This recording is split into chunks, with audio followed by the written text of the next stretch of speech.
Welcome everybody to Sunday Sessions with Courtenay Pollock, and we're going to start off about talking a little bit about that giant plant behind us. What did I say it was called? It was It's gigantic.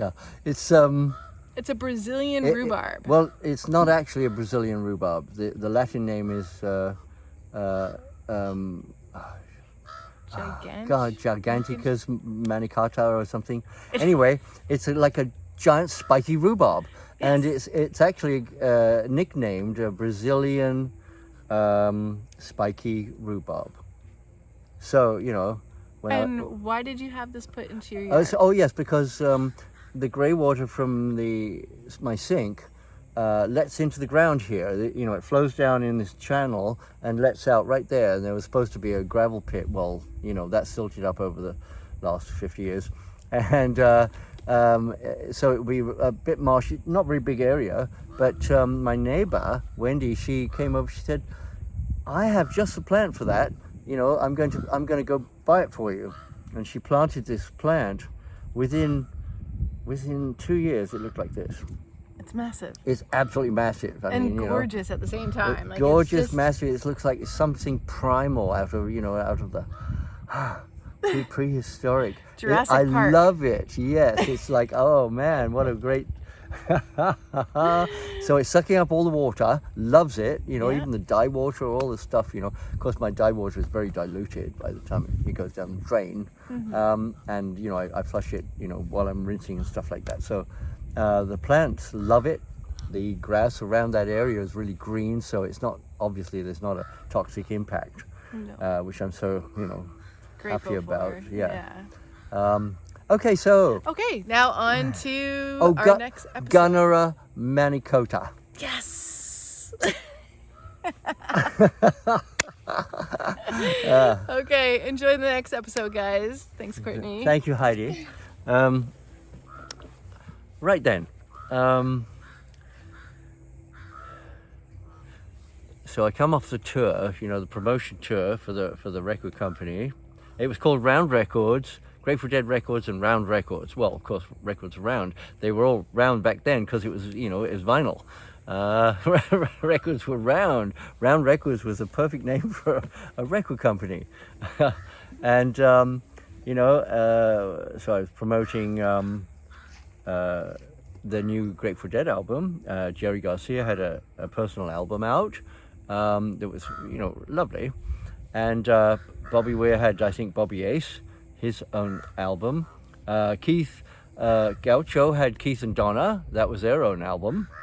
And the other album was Tales of the Great Rum Runners by Robert Hunter, of course, the legendary lyricist from the team of Jerry Garcia and Robert Hunter, and wrote so many wonderful, timeless and, songs for the Grateful Dead that people live by now, and that's such amazing wordsmithing in such an original style.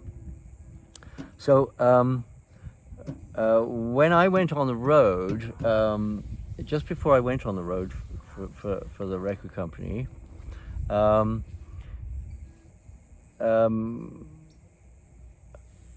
had my old friend Tie-Dye Maureen, which I'd mentioned earlier. She had this friend that was living in this area called China Camp, and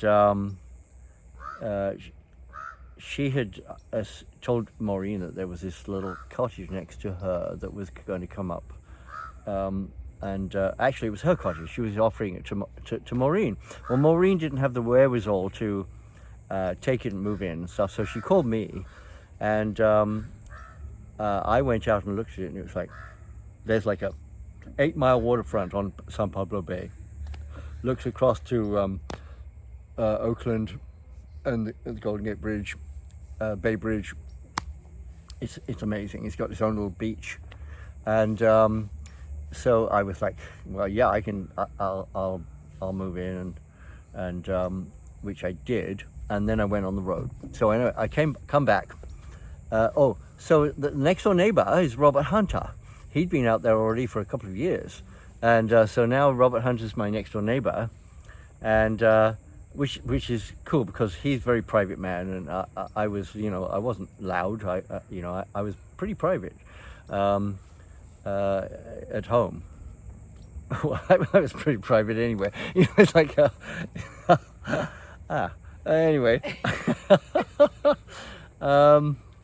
keep my private parts to myself.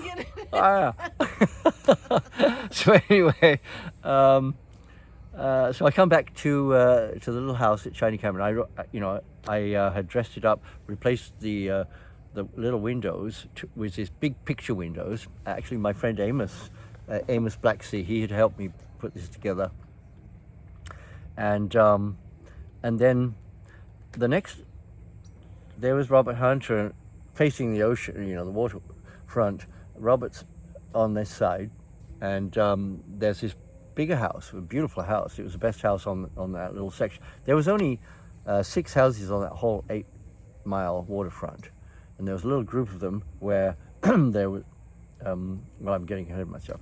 So there's this house, and I said, yeah, I've been keeping my eye on this bigger house, and there's windows broken. It looks like there's people just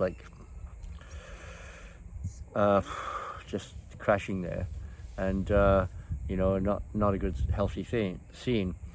The woman, so this whole 2,200 acre waterfront was owned by this guy Ho Chin. Ho Chin was a big gambler. He was he was a very wealthy industrialist or something like that, and he gambled, and he won this 220 acre waterfront property in a card game.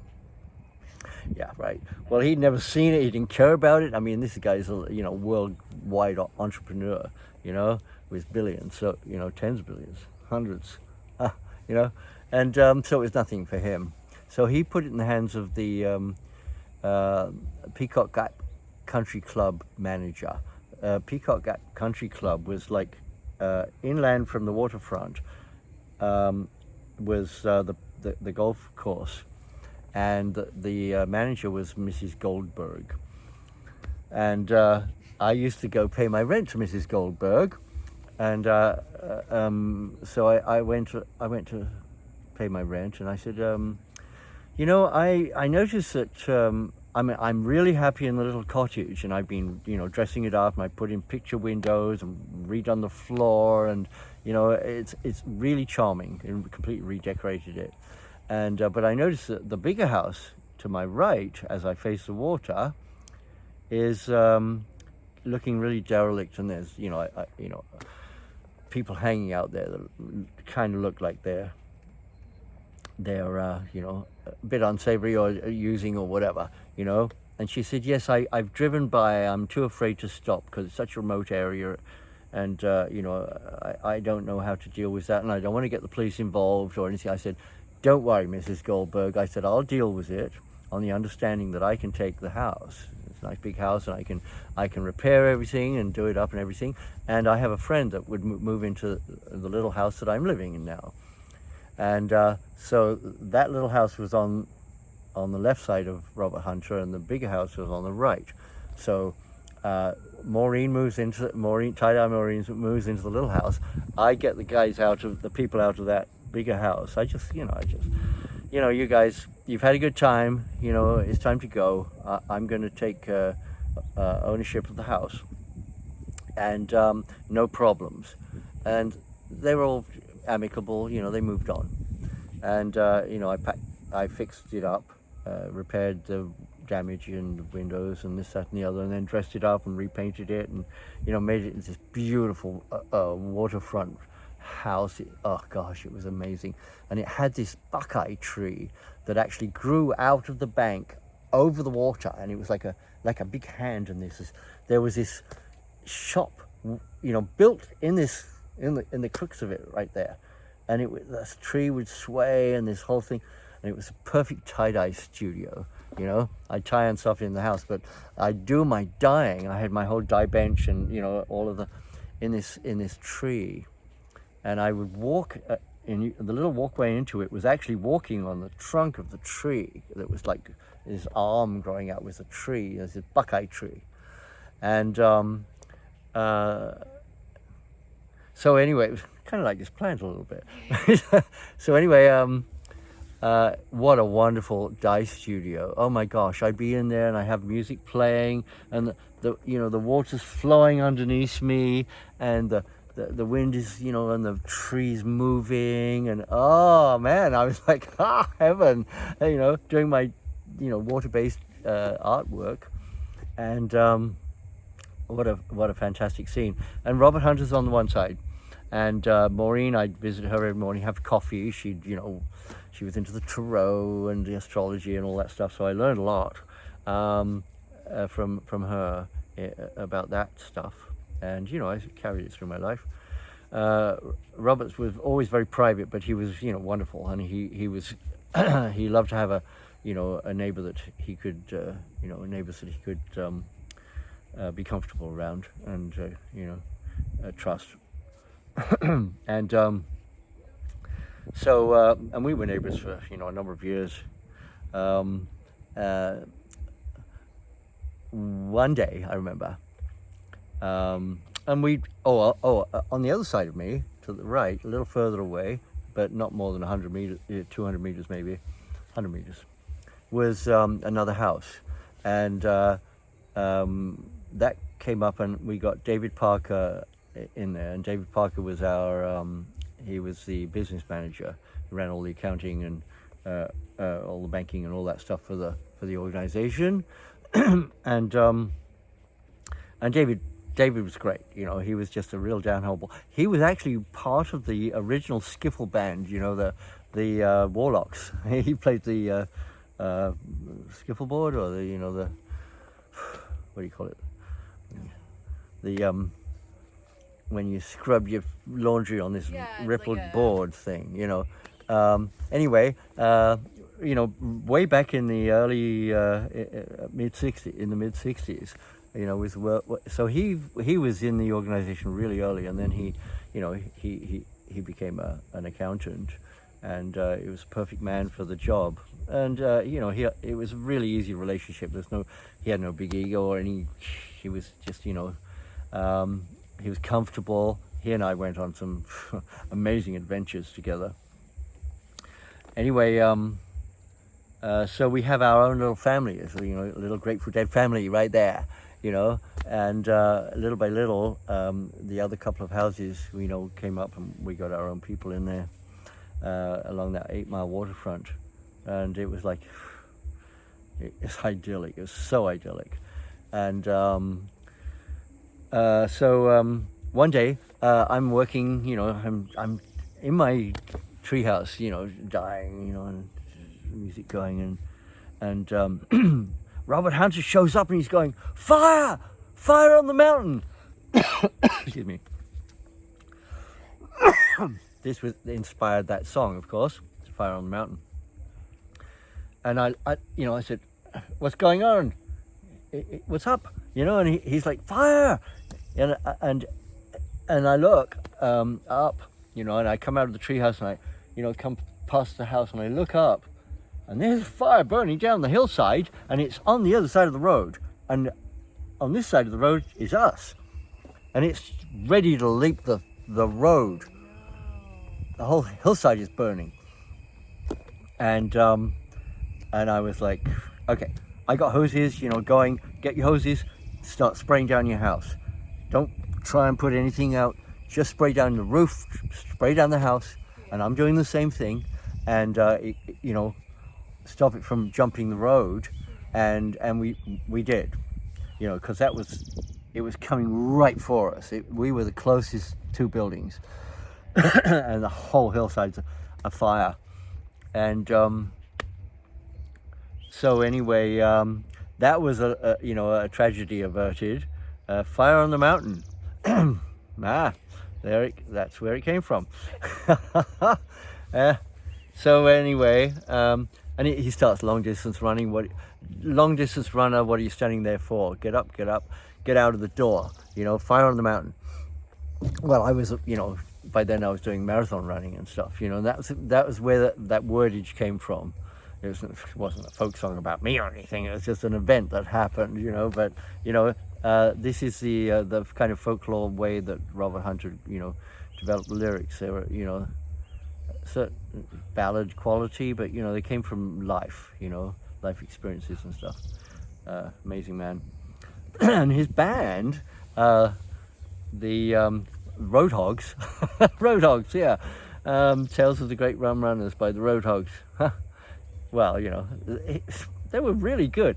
Now, one of the things that, one of the beautiful, glorious things, was that Robert Hunter played bagpipes. Now, he was Scots heritage, as am I, but his heritage goes back to Robbie Burns. Ooh. Robbie Burns, he's an actual, you know, descendant.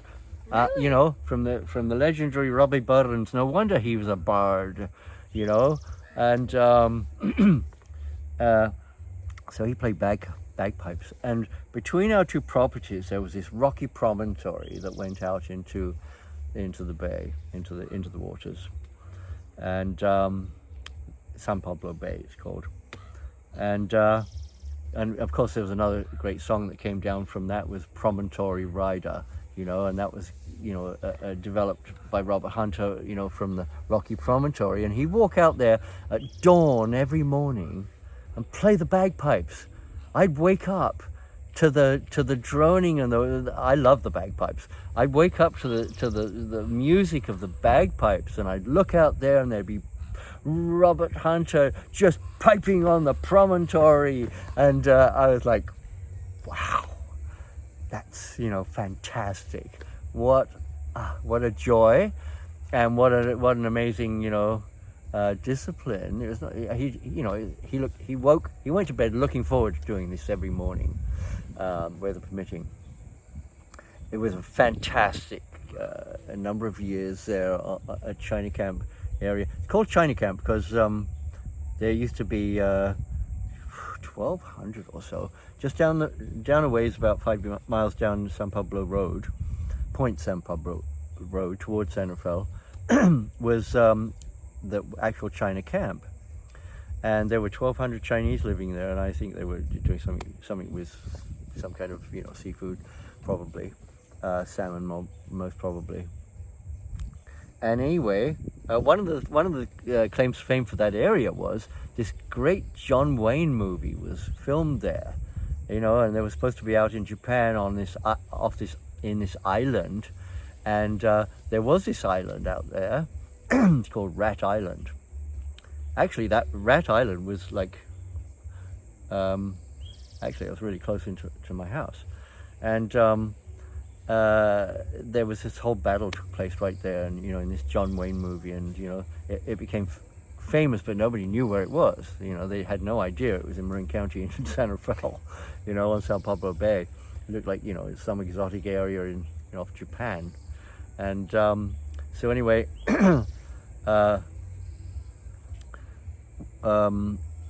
And then all that fishery, whatever, it was gone. It was abandoned. So, you know, China Camp became this lost place.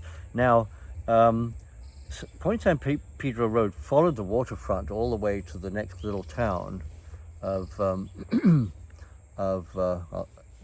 think of it. Between San Rafael and the next little town, there was this like 12 miles, you know, 12 miles. But 8 miles of it, the waterfront, was part of the 2,200 acre strip that was owned by Ho Chin, you know, who won it in the card game. And I became the manager of that whole 2,200 acres. Mrs. Goldberg put me in charge of it all, and that's why how come I got all our own people there. And I had carte blanche, and I bikers and stuff that go on the trails, I'd quietly ask them to, you know, this is, you know, it's not for bike, you know, there's lots around, just don't, you know, no problems, just, you know. And they always, I never had a problem with it, they just leave. And anyway, fabulous, you know, to live there for all those years with such great company, and just absolutely idyllic. How long were you guys there? I think it was 4 years at least for me, 5 or 6 for Robert Hunter. He was the first person out there. I don't know how he found it. But we found it individually, separately from Robert Hunter. And it's just, it's part of the cosmic plan, the way and serendipity, just a wonderful word, hey? It is. There came a time, I think it was around 76 or 7. I'd been there since probably 83 or 4.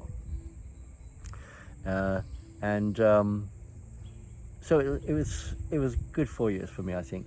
Anyway, we got this notice from the regional district in that area.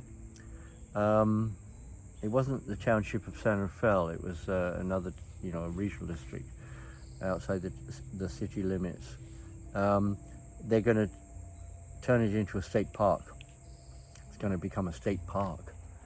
Well, yeah, I mean, we were living in this idyllic situation, and nobody overseeing us, looking up, anything. We lived the way we wanted, and we were completely private, left alone, and dealt with anything that came along. Anyway, they said, well, it's become a state park. We're going to take down all the buildings, and it's just going to be an open acreage for a park. And so we're offering everybody that's resident here a $6,000 relocation fee benefit. Well, $6,000 in the mid-70s, that's a lot of money. That's a lot of money. I mean, honestly, that was a pretty good relocation. So I'm living with this girl. She'd moved in with me, and she was the top airline stewardess for Pan Am. Of course, Pan Am was the biggest airline in the world back then, and she was beautiful and very, very attractive, very personable, and all that stuff. I met her on the running track in Mill Valley, and just kind of ha. So she moved in with me. She had she had a husband, I think. No, she had a boyfriend. And I said, well, you got get rid of the boyfriend. If you're not happy with him, then finish it, and then you can move in. But I don't want to be in the middle of anything. So anyway, she moved in, and so she'd been there. Of course, she'd go off all over the world. She could choose her own routes. She was actually the top stewardess on the inaugural flight of the Concorde. Where they go from London or Paris to New York. It was like, what was it, 3.5 hours or something across the Atlantic. Amazing. So she was absolutely, top of the pops. And she had this friend, a big, handsome, blonde, Norwegian guy or something that was a booking agent for Pan Am. They were never lovers or anything like that, but they were friends. And every now and then he'd call me up and he'd say, hey, I got a couple of window seats just open, to London if you want to go visit your folks, and I'll get you back the same way, a couple of weeks, free. So I took advantage of that. Nice. I know, right? But so I got Donna on the relocation benefit, and her father used to be the U.S. one of the leading radiologists in the country, and he got hit by a Greyhound bus in his car. He was all together, but he got massive amount of compensation, millions, and so he had some properties in San Rafael. He lived out on the East Coast. That's where they're from, and one time we went back. Donna and I flew back and drove a brand new something Spider. Spider? What? A spider? A Spider. It's a little sports car or something. Terrible car. Terrible. and then later on, we parlayed that into one of the convertible Volkswagen Bugs, which were really nice and they're very classic. And I remember we were coming cross country. We're coming on the way back, and I'm it's, you know, speeding up. I'm like, there's nothing out here for hundreds of miles. You can see forever, and you can see, you know, for an hour away, you can see this little bump in the highway. It's dead straight, and you know, you're just going, and we're approaching this at about 120 miles an hour, right? It's just nothing. You know, it's just this little, and it's this little tunnel through this hump in the plain. There's a fucking cop. Oh, excuse me. There's a cop hiding in that little tunnel, and I go zoom through. It's like, Oh no. So, well, you know, he was a weird guy. He was like, he was just so happy to see somebody, you know, but he was going to fine us, you know, of course. And, you know, that's what he's there for, is, you know, daylight robbery. It's like highway robbery. Yeah, highway robbery. Legit. Highway Yes. robbery. Anyway, he said, yeah, well, you're going to have to pay a fine. You know, you're going to have to follow me back to this, you know, the town where I have. I said, how far is that? He said, oh, it's only 120 miles. I was like, are you kidding me? Whatever it was about 2 hours away. Oh man. And I said, you're going to leave my girlfriend and the car sitting here in the blazing sun by the side of the road for a 4-hour round trip while I go in there and you take every penny I've got off me and post it to the judge's mailbox. Excuse me. I breathed in something. So, I don't have wine here, so it You wasn't breathed that. Anyway, that's a problem. maybe I need some wine to wash it down. So anyway, yeah, it was ridiculous. And we're driving in, and he's talking about migration of ants and how they can, you know, forecast earthquakes and stuff, you know. And I'm like, are you for real? You know? He said, well, you know, we've got to be personable. We've got a long journey ahead of us, you know. Well, you know, I've got nothing against you. You know, you're perfectly fine. I said, so you're just gonna, you know, give me a, you know, Chop you whatever, a $500 fine or something that I've got to post right now into the cash. Are you kidding me? We're posting. I don't think this is right. He said, well, would you rather go to jail? I said, what about my girlfriend? He said, oh, well, she can come to jail, but of course you won't be in the same jail. I'm like, are you for real? You know, we're out in the sticks, we're out in the desert, you know? Anyway, I posted the bond, we get back there and you get in the car. She's really pissed, right? She's so pissed. And I said, how much money you got? She said, why?